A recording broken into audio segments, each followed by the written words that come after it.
The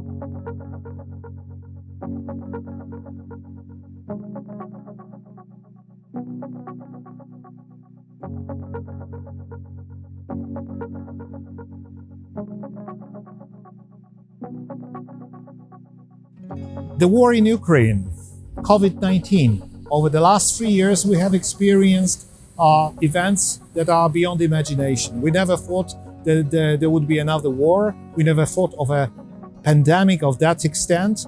And these two elements revealed that our economy is not fully resistant. It's not resilient.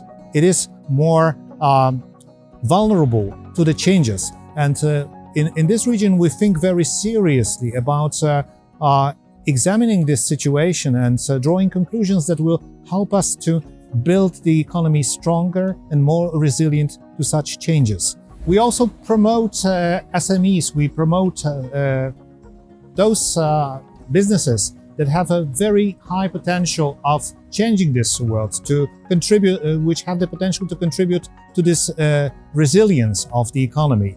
But to do this, we need to transform the businesses, bring them to the area of the digitization, and help them to turn the ideas into more solid projects. All of the iEER partner regions are really passionate about advancing the green and digital transition, which is really evident in the work that they do and that the best practice examples that they share with the project. So the focus of the iEER Projects Learning event in Belfast was really to build bridges with policymakers. And although we had experienced some post-pandemic optimism, we can see it turn into pessimism due to the war in Ukraine, rising inflation and energy prices, which are affecting businesses and citizens across Europe. We want to look at the right policy measures to help us rise from these crises and build an economy that's more resilient to future challenges. For example, here in Northern Ireland, we want to emphasise that innovation is an engine for growth. We want an inclusive labour market that promotes better jobs and wages for everyone. And last but not least, sustainability to make sure our solutions bear fruit in the long run. So if I were to turn to decision makers of Europe, I would say we need to strongly support small and medium-sized companies, because they are the core of our business. These are the places where we have huge potential and creativity that can be turned into solid projects. I would say, please support financially the processes of transformation that are needed to bring this process to a successful end. We need money to be spent on digitization of those companies, and we need the big picture of the whole economy to become more resilient and, of course, sustainable. The general goals of the European Union, they are, let's say, very well focused. Green and digital are everywhere, but now the challenge is that how to operate on the local kind of grassroots level. And this project especially, the target of this is to encourage innovativeness, encourage entrepreneurship. Actually, at the local and regional level, we need to be much more targeted to integrate green and digital, kind of what is called green and digital twinning.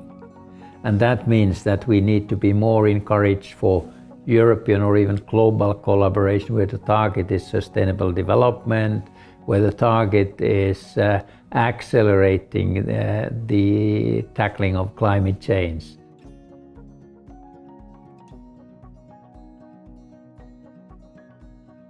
We have the idea of sustainability deeply in our hearts. So we try to bring this also to the level of schools, and that's why we teach in schools about being sustainable.